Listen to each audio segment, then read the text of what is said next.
अस्सलाम वालेकुम ग्रेड 5, कैसे हैं आप सब? How are you all? My name is Rada Khalid and I welcome you back to my lessons. Students, आज हम बात करने वाले हैं लेसन नंबर 16 एंड लेसन 17 के बारे में। हम बात करेंगे step by step English grammar book की। तो जल्दी से अपनी SBS EG बुक निकाल लें ताकि आज के लेसन को हम स्टार्ट कर सकें। आज का जो हमारा ये टॉपिक है, ये दोबारा से हम क्या करने जा रहे हैं? सेंटेंसेस। आप ये सोचते होंगे कि मिस रदा हमें हर लेक्चर में सेंटेंसेस पढ़ाती हैं, तो एक बात मैं आपको बताती चलूं बच्चों, हमने सेंटेंसेस के अंदर बहुत सारी चीजों को पढ़ना है। जो वर्ड मैंने बोला है वो है कैटेगरीज, यानी हमने अपने सेंटेंसेस के इस पार्ट को बहुत सारी कैटेगरीज में डिवाइड किया है। हम रोज के एक वीडियो लेसन में एक डिफरेंट टाइप देखते हैं, यानी जैसे आज के वीडियो लेसन में हमने देखना है कि सेंटेंस की कितनी टाइप्स होती हैं। जो 2 टाइप्स यहाँ लिखी हैं उनको पढ़ना है, सिंपल एंड कंपाउंड। यानी हमने देखना है सिंपल सेंटेंसेस कौन से होते हैं, कैसे बनाए जाते हैं, कंपाउंड सेंटेंसेस कौन से होते हैं और वो कैसे बनाए जाते हैं। ठीक है, आज का जो ये लेसन है हम इसको स्टार्ट करते हैं। लेसन नंबर 16 है, पेज 51 एंड 52। आपकी बुक के ऊपर पेज 51 एंड 52 के ऊपर ये सारी इंफॉर्मेशन लिखी है और इन 2 पेजेस के ऊपर आज का पूरा वीडियो लेसन होगा। अच्छा, सबसे पहले तो हम अपना लेसन स्टार्ट करने से पहले एक सवाल मैं आपसे करना चाहती हूँ। किस किस को याद है कि फ्रेज और क्लॉज में क्या डिफरेंस है? मैं दोनों वर्ड्स यहाँ बोर्ड पे लिख देती हूँ। जब तक मैं लिखती हूँ आप सोचें कि इनके आंसर्स क्या हैं। हाँ जी, अब मुझे बताएं कि फ्रेज और क्लॉज में क्या डिफरेंस होता है। हाँ जी, सब भूल गए आप। फ्रेज क्या होता है बच्चों? फ्रेज कहते हैं सेंटेंस का एक ऐसा पार्ट जिसके अंदर क्या होता है, एक सब्जेक्ट और साथ क्या होती है, वर्ब। लेकिन इसके साथ ये दोनों चीजें मिलके हमें उसका मीनिंग नहीं देती।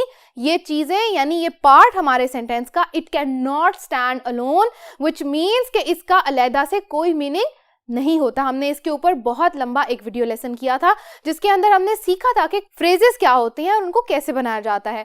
इसी तरह क्लॉज की अगर हम बात करें, इसका डिफरेंस ये होता है फ्रेज से कि इसके अंदर सब्जेक्ट होता है, वर्ब होता है और ऑब्जेक्ट भी होता है। यानी क्लॉज जो है इट कैन स्टैंड अलोन, जिसका मतलब ये है कि इसका अलहदा से भी एक मीनिंग होता है।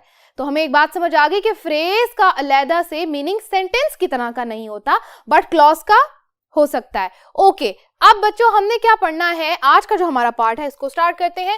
सबसे पहले हम देखेंगे सिंपल सेंटेंस की डेफिनेशन।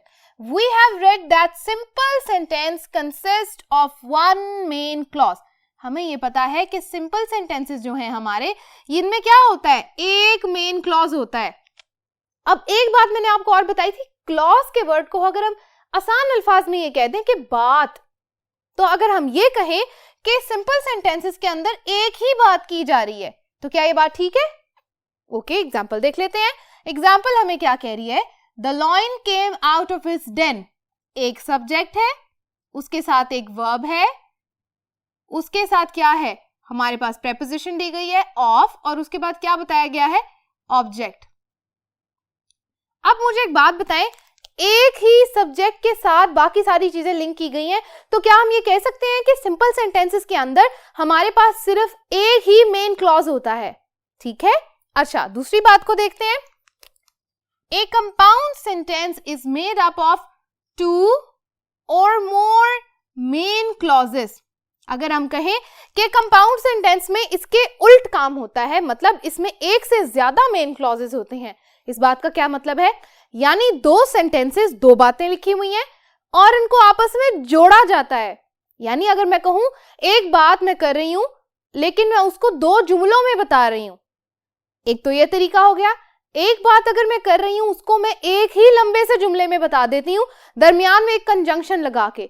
तो अगर मैं ये कहूं कि ये जो मैंने अब बात कही है जिसको मैंने एक लंबे सेंटेंस में बताया है, इसका मतलब है कि ये जो मैंने बात कही है इसको कहेंगे कंपाउंड सेंटेंस, जहां पर 2 बातें मैंने एक लंबे से सेंटेंस में कह दी हैं, दरमियान में क्या लगाया है, कंजंक्शन। ठीक हो गया। अब इसकी एग्जाम्पल को यहाँ देखते हैं। मैंने एग्जाम्पल के 2 पार्ट्स यहाँ लिखे हैं, बीच में कंजंक्शन नहीं लिखी। इसको हम देख लेते हैं कि कंपाउंड सेंटेंस को कैसे लिखा जाता है, इसका स्ट्रक्चर क्या होता है, फॉर्मेशन क्या होती है। The lion came out of his Dane, यही वाला पार्ट, यही एग्जाम्पल हमने यहाँ यूज की। उसके बाद एक हमने जगह छोड़ दी है कंजंक्शन की, यहाँ हम कंजंक्शन लिखते हैं। बट उससे पहले हम अगला पार्ट पढ़ लेते हैं। He went out in search of food। अगर हम कहें कि ये जो ही की बात हो रही है, जो कि कहाँ चला गया है अपने खाने की तलाश में, तो ये बात क्या लॉइन के बारे में हो रही है? एक ही सब्जेक्ट है, तो हम कहते हैं कि जब सब्जेक्ट यानी नाउन यहाँ लिखा है तो हम प्रोनाउन को कट कर देते हैं, ठीक है।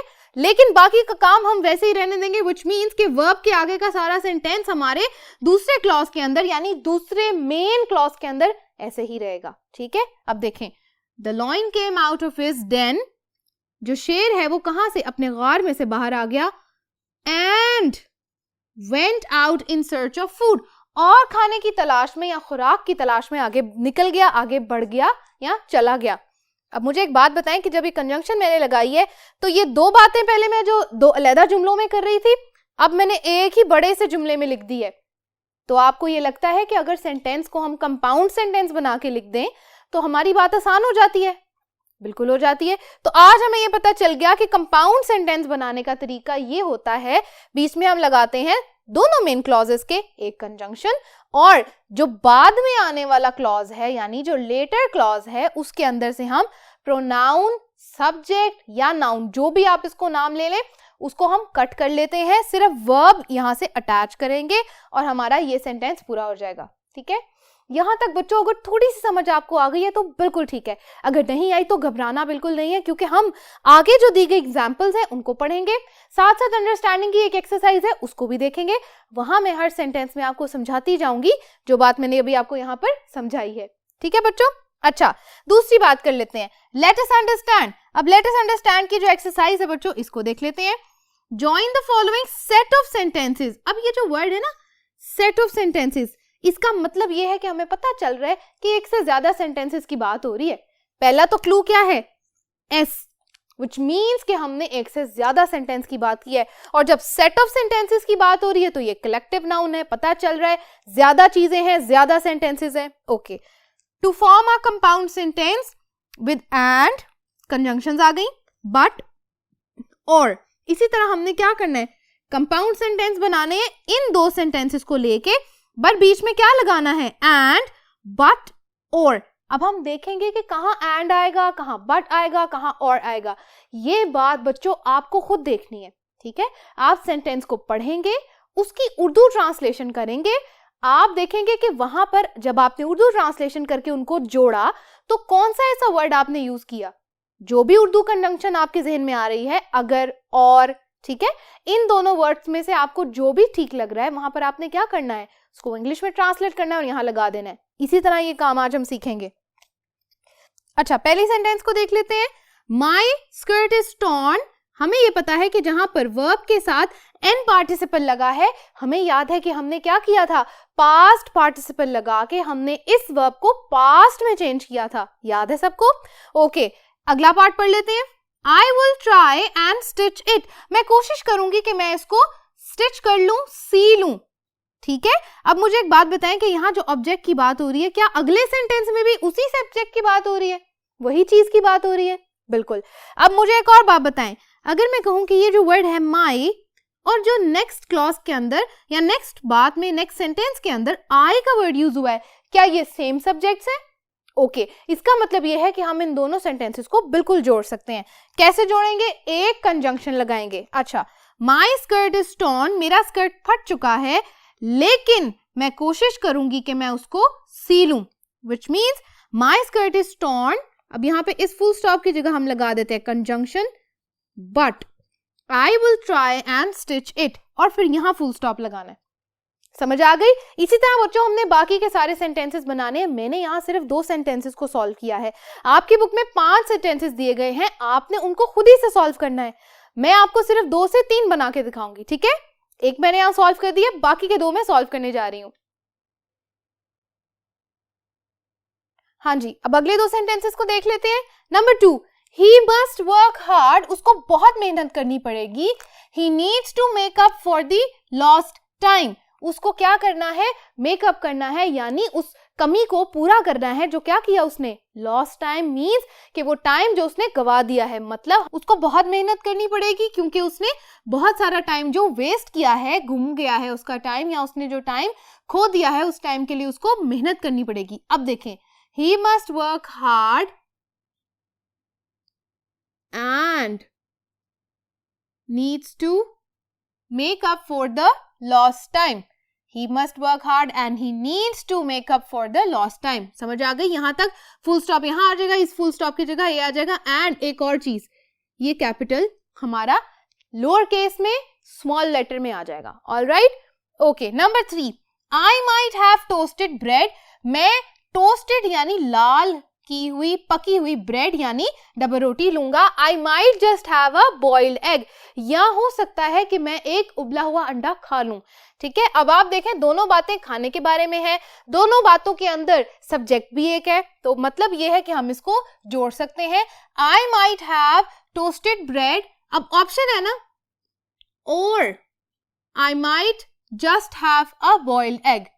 ठीक है, समझ आ गई? हमने बात की थी कि जहां पर हमें ऑप्शन नजर आएंगे वहां हमने और की कंजंक्शन यूज करनी है. हमने इसके रिलेटेड एक एक्सरसाइज भी की थी. ऑलराइट, तो यहां तक बच्चों अंडरस्टैंडिंग की एक्सरसाइज खत्म होगी. मैं उम्मीद करती हूं कि आप लोगों को ये बात समझ आ गई होगी कि कंजंक्शंस को कहां लगाना है और उसके साथ पंक्चुएशन किस तरह से अफेक्ट हो रही है, पंक्चुएशन कैसे हमने बीच में से हटानी है. ठीक है, अब हम करने जा रहे हैं प्रैक्टिस एक्सरसाइज ए. जल्दी से पेंसिल्स पकड़ लें, हम ये काम बुक पे सॉल्व करेंगे. Okay, underline the main clause in each sentence. हमें पता है कि मेन क्लॉज क्या होता है. अब यहां पर इस बात को इस तरह हमने देखना है. पहले तो हमने देखा कि दो मेन क्लॉज आपस में जोड़ दिए. अब हमने ये देखना है कि एक सेंटेंस के अंदर, एक कंपाउंड सेंटेंस के अंदर एक मेन क्लॉज है और दूसरी बात क्या है. बिल्कुल, आई एम सो हैप्पी कि आपको याद है, डिपेंडेंट क्लॉज. Very good. तो डिपेंडेंट क्लॉज जो है यानी लेटर क्लॉज, वो कहां अटैच होगा? वो अटैच होगा मेन क्लॉज के साथ. जैसे इस सेंटेंस में देखो, ही फिनिश्ड हिज वर्क. पहली बात, उसने अपना काम खत्म कर दिया. मेन क्लॉज के अंदर हमेशा एक क्लू आपको नजर आएगा, सब्जेक्ट. ही कौन है जिसके बारे में बात हो रही है ना? The boy. He finished his work, उसने अपना काम खत्म कर लिया. एंड कंजंक्शन आ गई. अब यहां पर क्या आपको यहाँ कोई सब्जेक्ट नजर आ रहा है? विच मीन्स कि ये हमारा डिपेंडेंट क्लॉज है, क्योंकि इसका ताल्लुक कहां है? इसी क्लॉज के साथ, इसी बात के साथ. पुट हिज बुक्स अवे, उसने अपना काम खत्म कर लिया और अपनी किताबों को दूर रख दिया. समझ आई? दूसरी पॉइंट को देखो, I enjoy reading before going to bed but today I am too sleepy to read anything. मैं रोज सोने से पहले क्या करता हूं? किताबें पढ़ता हूं. बट, लेकिन, कंजंक्शन, टुडे, आज, I am too sleepy to read anything. आज मुझे बहुत नींद आ रही है कि मैं कुछ भी पढ़ना नहीं चाहता. ठीक है, अच्छा, हम देखते हैं कि यहाँ पर इस पार्ट के अंदर हमें क्या नजर आ रहा है. इस पार्ट के अंदर हमें कंजंक्शन नजर आ रही है, तो हमें पता ये चल रहा है I enjoy reading before going to bed. तो ये बात हम क्या करते हैं? अंडरलाइन. ठीक है, यानी हमें ये बात पता चल गई, जहां से हमें कंजंक्शन नजर आ रही है उससे पहले का जितना पार्ट है वो क्या होगा? हमारा मेन क्लॉज. इसी तरह इस सेंटेंस के अंदर भी ये पार्ट हमारा मेन क्लॉज है.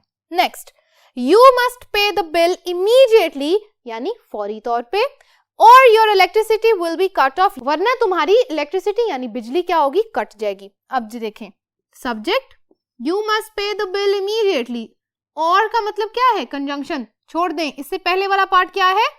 बिल्कुल. अच्छा जी, next part, we must eat और वी कांट लिव, और we can not live. We, very good.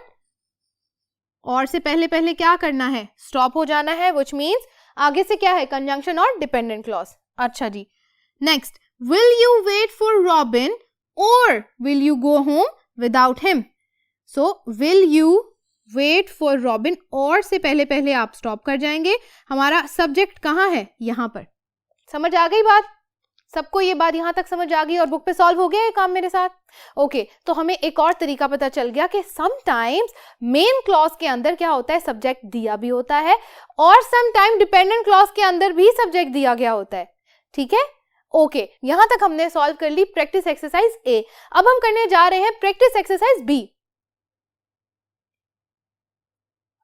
अच्छा, अब हमने अगला काम क्या करना है? फिर से हमने बनाने हैं कंपाउंड सेंटेंसेस. Very good. अच्छा, complete the sentences by adding a conjunction, यानी इन सेंटेंसेस के अंदर हमने क्या करना है? एक कंजंक्शन ऐड करनी है एंड अ मेन क्लॉज. एक मेन क्लॉज भी लगाना है, यानी हमने बात की थी ना 2 मेन क्लॉज होते हैं।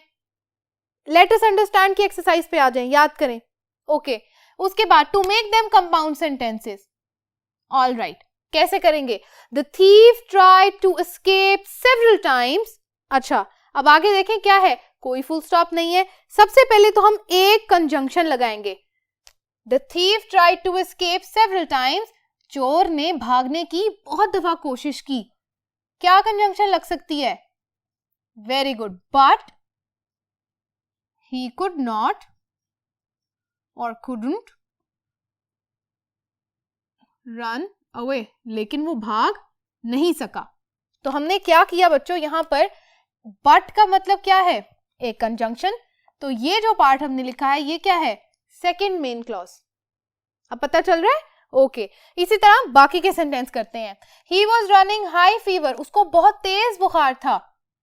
and he had bad throat, और उसका गला भी खराब था। अब देखें, again conjunction, second clause, done. Next part, the president came into the hall. President साहब कहां आ गए? हॉल में। अच्छा जी, एंड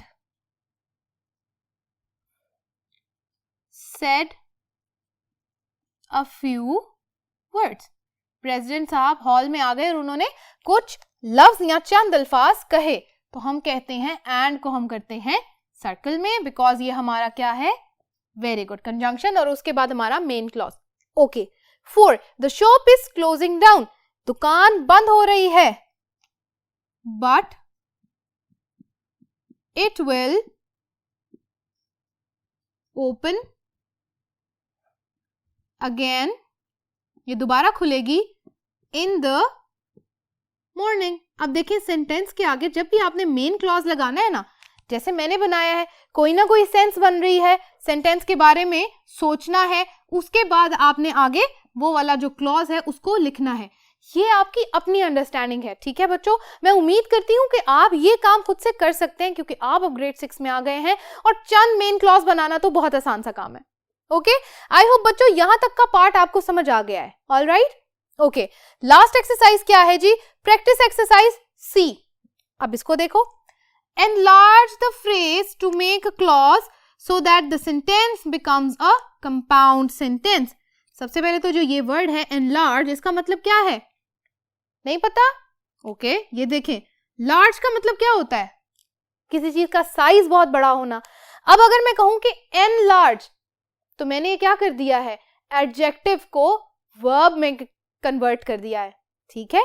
यानी कि अगर मैं आपको ये कह रही हूं कि enlarge कर दे सेंटेंस को, तो इसका मतलब है सेंटेंस को बड़ा कर दें, साइज में बड़ा कर दें। सेंटेंस का साइज कैसे बड़ा हो सकता है?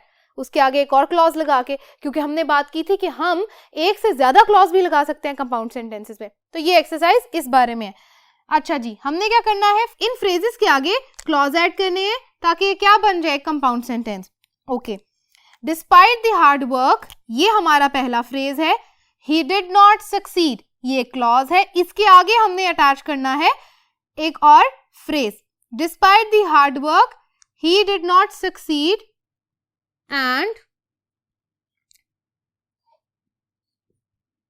फेल्ड द एग्जामिनेशन, और वो क्या हुआ? इम्तिहान में फेल हो गया। यहां आप लिख सकते हैं could not pass the examination. हमने क्या किया? हमने यहां पर एक कंजंक्शन लगा दी और उसके बाद क्या किया? एक फ्रेज ऐड कर दिया और हमें पता चल गया कि ये काम हमारा सेंटेंस का पूरा हो गया, कंपाउंड सेंटेंस यहां बन गया। Okay, owing to rash driving, तेज गाड़ी चलाने की वजह से, he met with an accident, उसके साथ क्या हुआ? एक एक्सीडेंट, एक हादसा हो गया। अब हम क्या करते हैं? फुल स्टॉप इरेज करके लिखते हैं and he has lost his arm, ठीक है। तो उसने क्या हो गया? उसका एक बाजू चला गया या उसने अपना एक बाजू खो दिया। समझ आ गई? कंपाउंड सेंटेंसेस बन गए। ओके, एक बात आपने याद रखनी है, हमेशा वही बात आगे आप लिखेंगे जिसका ताल्लुक पिछली बात से हो। हमेशा सोच के आपने कंपाउंड सेंटेंस बनाना है। ठीक है बच्चों, यहां तक मैंने सिर्फ 2 सेंटेंसेस यहां लिखे थे, बाकी के सेंटेंस के आगे जितना भी उसको एनलार्ज करना है, बड़ा करना है, ये काम आप खुद करेंगे। ठीक है, जल्दी से इस वीडियो को पॉज करें और अपना ये काम अपनी नोटबुक के ऊपर ही जल्दी से सॉल्व कर लें ताकि हम इससे अगले लेसन की तरफ बढ़ सकें। मैं उम्मीद करती हूँ बच्चों कि आप ये काम कर चुके हैं। अगर आपने अभी नहीं किया तो वीडियो के खत्म होने के टाइम पर आप ये काम तब कर सकते हैं। ठीक है बच्चों, अब हम करने जा रहे हैं लेसन नंबर 17, जो कि है एक छोटा सा टॉपिक, लेकिन उसके अंदर बहुत सारा रीडिंग मटेरियल है, तो उसका ज्यादा काम आप करेंगे, थोड़ा सा काम मिस रिदा करेंगी। तो आइए लेसन नंबर 17 को स्टार्ट करते हैं। हाँ जी, तो ग्रेड 6 लेसन नंबर 17 हमारा किस बारे में है? अगेन सेंटेंसेस, लेकिन इसके अंदर हमने पढ़ना क्या है? पैराग्राफ्स।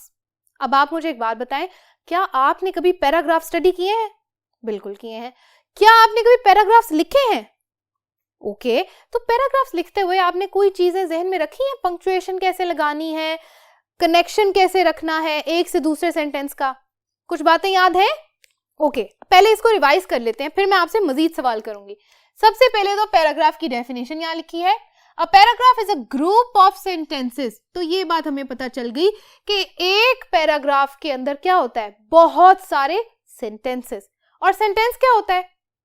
हाँ जी, it's a group of words, very good, which talk about one idea. तो ये हमारा मेन पार्ट है। इसका मतलब यह है कि ऐसे ग्रुप ऑफ सेंटेंसेस, ऐसे एक जैसे ढेर सारे सेंटेंसेस जो एक आइडिया यानी एक ही सोच के, एक ही नजरिए के, एक ही चीज के बारे में बात कर रहे हैं। अगर हम क्रिएटिव राइटिंग के अंदर एक पेन के ऊपर लिख रहे हैं, एक पेन के टॉपिक पे बात कर रहे हैं, तो आपके पैराग्राफ के अंदर सारी बातें किससे रिलेटेड होंगी? पेन से रिलेटेड। तो हमें एक बात पता चल गई कि पेन को एज अ सब्जेक्ट लेके हमने क्या किया है? वो पैराग्राफ लिखा है।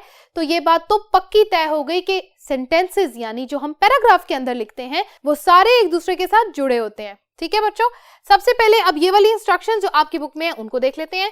Read the paragraph about a pack rat, notice the sentences end with a full stop but they are joint together like a string. आपने क्या करना है? अपनी बुक में पैक रैट के टॉपिक के ऊपर एक क्या दिया गया है आपको? पैराग्राफ, उसको आपने रीड करना है। एक बात आपने नोटिस क्या करनी है? सारे सेंटेंसेस कहाँ एंड हो रहे हैं? फुल स्टॉप पे। इसका मतलब है कि सारे सेंटेंसेस अलग-अलग हैं, लेकिन they are joint together like a string. वो एक धागे की तरह, एक डोरी की तरह सारे क्या हैं? एक के साथ दूसरी। अगर आप एक मोतियों की लड़ी देखें, एक के बाद दूसरा बीट साथ साथ लगा होता है ना? हाँ जी, होता तो सब सेपरेट सेपरेट ही है, लेकिन एक साथ एक लाइन में होते हैं। इसको कहते हैं सिंक्रोनाइजेशन, सिंक करके चलना। इसी तरह पैराग्राफ के अंदर सारे सेंटेंसेस फुल स्टॉप पे खत्म तो होते हैं, लेकिन आपस में क्या होते हैं? जुड़े हुए होते हैं। तो ये बात आपने याद रखनी है। अब लेट अस अंडरस्टैंड की एक रीडिंग की एक्सरसाइज है, वो आप मेरे साथ करेंगे। Read the paragraphs below in the boxes. इस एक्सरसाइज के नीचे आपकी बुक पे बॉक्सेस 2 बने हुए हैं, जैसे यहाँ पे मैंने लिखा है which one can be called paragraph. आपने इन दोनों को पढ़ना है और उसके बाद बताना है कि इसमें से कौन से वाले को हम पैराग्राफ कह सकते हैं और किसको हम सिर्फ टेक्स्ट कह सकते हैं। 2 हमारे पास बॉक्सेस दिए गए हैं, दोनों के अंदर सेंटेंसेस लिखे हैं, दोनों के दोनों सेंटेंसेस फुल स्टॉप पे खत्म हो रहे हैं, लेकिन आपने ये देखना है कि कौन से ऐसे सेंटेंसेस हैं जो एक पैराग्राफ की सूरत में लिखे हुए हैं, कौन से सेंटेंसेस की सूरत में वन अबव द अदर यानी एक के बाद दूसरा लिखा हुआ है। आप इन दोनों के दोनों बॉक्सेस को जल्दी से पढ़ लें ताकि आप मुझे इन बातों के आंसर कर सकें। मैं उम्मीद करती हूँ बच्चों कि आप इसको पढ़ चुके हो, क्योंकि अब आपको आइडिया हो गया होगा कि पैराग्राफ के अंदर सेंटेंसेस को कैसे लिखना है और जब पैराग्राफ नहीं होता तो सेंटेंसेस कैसे लगते हैं। ठीक है बच्चों, अच्छा जी, अब आपने क्या करना है? प्रैक्टिस एक्सरसाइज ए को सॉल्व करना है। Read the following paragraph. अब यहाँ पर इसके नीचे फिर एक पैराग्राफ लिखा हुआ है, आपके लिए रीडिंग का काम फिर से आ गया।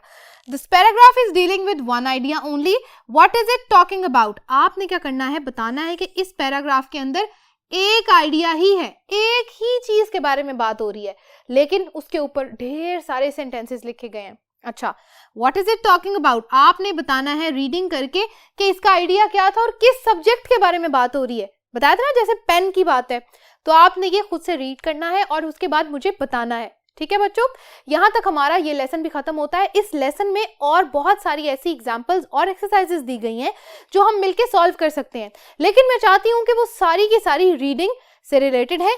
इसी तरह जैसे प्रैक्टिस एक्सरसाइज ए है, बाकी एक्सरसाइजेस भी इसकी तरह है। आपने उनको खुद से सॉल्व करना है, उनको रीड करना है और हर पैराग्राफ के नीचे ये क्वेश्चन लिखा हुआ होगा, आपने इसका आंसर खुद से करना है। ठीक है बच्चों, यहां तक हमारा लेसन नंबर 17 भी खत्म होता है। मैंने आपको मेन बातें बता दी कि पैराग्राफ्स क्या होते हैं, उनको कैसे बनाया जाता है, कैसे लिखा जाता है। ठीक है बच्चों, यहां तक हमारा आज का लेसन खत्म होता है। Thank you so much for watching today's lesson. घर बैठ के अपना सारा काम करते रहिएगा, दुआ में याद रखिएगा। अल्लाह हाफिज।